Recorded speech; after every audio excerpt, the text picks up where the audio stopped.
Magandang hapon, narito na po ang ating latest weather update ngayong huling araw ng Hulyo 2025.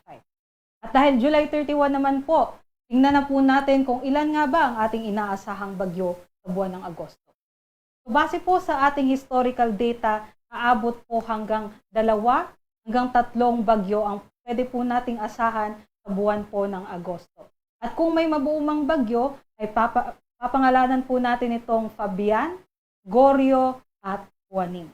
Ito naman po makikita natin sa track chart na ito. Ito po yung mga usual na dinadaanan ng mga bagyo na nabubuo ngayong buwan ng Agosto. So meron po tayong 4 na senaryo, 2 senaryo po dyan. Kung mabuo po siya sa silangan ng Visayas, ay tatahakin niya po ang northwestward motion papunta po sa may extreme northern at sa northern Luzon. So ito po yung mga bagyo na mas posible pong maglandfall sa ating kalupaan. Third scenario po natin, kung mabuo po siya dito po sa may silangan ng Central Luzon, ay posible pong tahakin niya ang northwestward motion diretso po papunta sa may Taiwan or sa South China area. So ito po mga bagyo na ito, hindi naman nating inaasahan na may direktang epekto sa ating bansa. Ngunit ito rin po yung mga bagyo na posibleng humila sa habagat.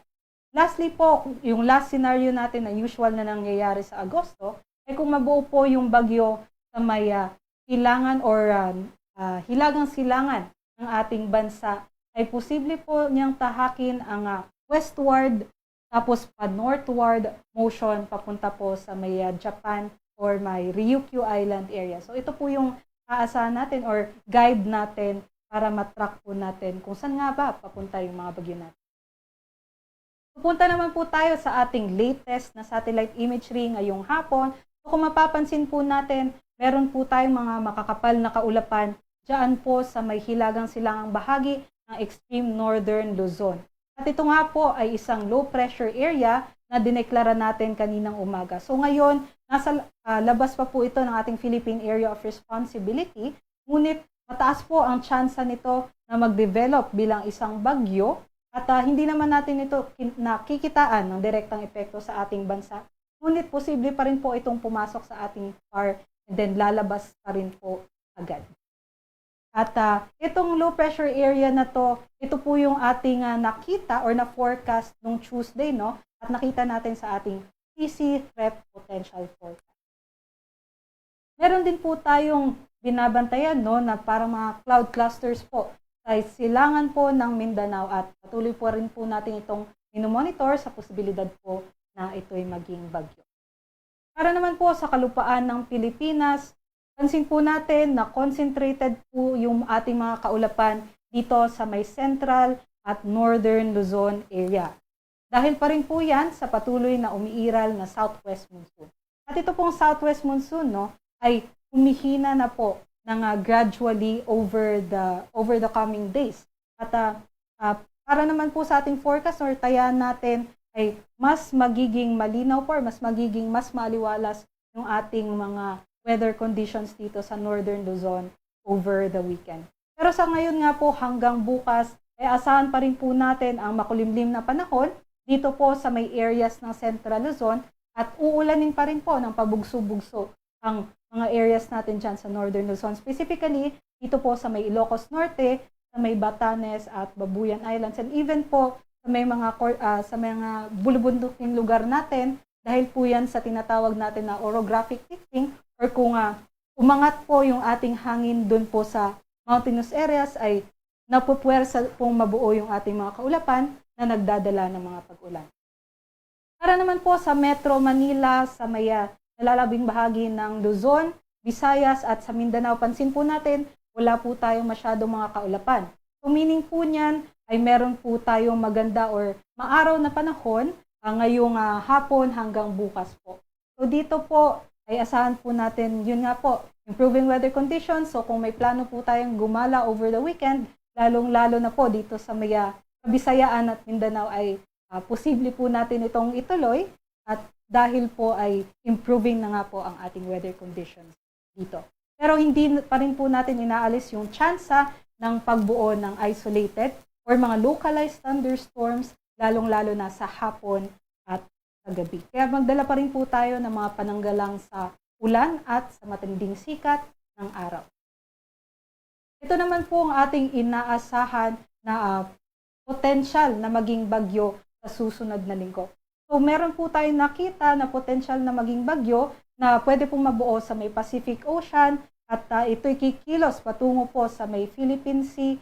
At sa ngayon po, wala naman po tayong minomonitor na gantong klase ng kaulapan dito sa area na to ng Pacific Ocean. Ngunit patuloy pa rin po natin itong minomonitor kung meron nga pong mabubuo o magde-develop sa next.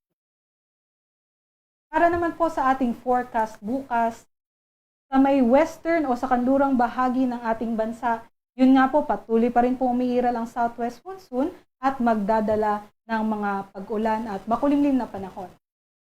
Pero sa eastern sections naman po at sa may southern sections ng Luzon, asahan po natin ang mas maaraw na panahon at dahil maaraw na nga po ay posible pong matindi ang ating sikat ng araw, no? So, dito nga po sa may Tugigaraw area ay maaari pong umabot ng 34 degrees Celsius ang kanilang maximum temperature. So, mainit na mainit po ito, kaya't mag-ingat po tayo sa matinding init ng araw. So, sa Legazpi din po ay maaaring umabot sa 33 degrees Celsius ang kanilang temperatura. Sa Metro Manila, ang agwat ng temperatura natin ay 26 to 31 degrees Celsius. Para naman po sa Palawan, Kabisayaan at sa Mindanao, asahan po natin ang maaraw na panahon. At kailangan pa rin po nating maingat dahil dito po sa may Tacloban area, no, especially sa may eastern sections ng ating bansa, ay magiging matindi po yung init ng araw. So sa Tacloban, naabot po sa hanggang 35 degrees Celsius. At kahit wala po kayo sa Tacloban at malapit po kayo sa area na yun, sa may Eastern Visayas po kayo, mag-ingat po tayo sa matinding sikat ng araw, magdala po tayo ng tubig at umbrella po dahil matindi po yung magiging araw natin dyan sa areas na yun. So dito din po sa may Cagayan de Oro City, sa Davao at sa may Zamboanga City, aabot din po sa 34 degrees Celsius ang kanilang maximum temperature. Para naman po sa ating sea conditions, wala na po tayong nakataas na gale warning anumang baybaying dagat ng ating bansa. Ngunit aabot pa rin po sa moderate to rough ang magiging pag-alon dito sa western at sa northern sections ng Luzon. At kung mapapansin po ninyo, sa may northern section po ng Luzon, no, aabot po hanggang 3.7 meters ang kanilang pag-alon. So, pwede po natin yung may halintulad sa mahigit isang palapag na gusali. At risky pa rin po, delikado pa rin po ang paglalayag ng ating mandaragat, especially po yung may maliliit na sasakyang pandagat. So, iwas na lang po tayo kung maliliit po yung ating mga sea. Pumunta naman po tayo sa ating 3-day weather outlook sa pagdating ng Saturday hanggang sa Monday. So, over the weekend nga po, sa may Luzon area ay magiging mas maliwalas ang ating panahon. Ngunit, liban na lamang po dito sa may Baguio City, hanggang Saturday po ay asahan po natin yung ating mga pag-ulan. At dahil nga po ay mahaba na yung time na inuulan tayo dito sa may Cordillera Administrative Region, no? So mag-ingat po tayo sa posibilidad pa rin po ng mga flash floods at landslides. Pero pagdating naman po ng Sunday hanggang Monday, asahan naman po natin sa mga kababayan natin dyan na posible pong mag-improve na po yung ating weather conditions at sana po tayo po'y makarecover sa ating mga kababayan dyan. Para naman po sa ating agwat ng temperatura dito sa Metro Manila, agwat ng temperatura natin 25 to 33 degrees Celsius. Sa Baguio City naman 17 to 23 degrees Celsius at sa Legazpi naman ay 26 to 34 degrees Celsius. Dito naman po sa Kabisayaan, buong Saturday hanggang Monday ay magiging mainit. So sa Metro Cebu, agwat ng temperatura natin 27 to 33 degrees Celsius. Sa Iloilo naman ay 25 to 33 degrees Celsius. At sa Tacloban City, mainit po, 26 to 34 degrees Celsius. Lastly po dito sa may Mindanao, sa Metro Davao, Cagayan de Oro City at sa Zamboanga City at malaking bahagi po ng Mindanao, no, magiging mainit po tayo over the weekend hanggang sa Monday. So Metro Davao, ang agwat ng temperatura natin ay 25 to 34 degrees Celsius. Sa may Cagayan de Oro City naman ay 24 to 33 degrees Celsius at sa Zamboanga City ay 24 to 34 degrees. Para naman po sa ating thunderstorm advisories, pwede naman po nating bisitahin ang ating website panahon.gov.ph para makita po natin doon yung mga nire-release or ini-issue po ng ating mga Pag-asa Regional Services Divisions na advice ukol po sa ating thunderstorms at rainfall. Sa Kalakhang, Maynila, ang araw po ay lulubog mamayang 6:26 p.m. at sisikat naman po bukas ng 5:39 p.m. Para naman po sa karagdagang mga impormasyon, bisitahin lamang po ang mga social media pages ng DOST Pag-asa sa X, Facebook at sa YouTube. At para sa mas detalyadong impormasyon, bisitahin po ang aming mga websites sa panahon.gov.ph at pag-asa.dost.gov.ph. At yun lamang po ang latest galing dito sa Pag-asa Weather Forecasting Center. Ito po si Lian Loreto. Gandang hapon po.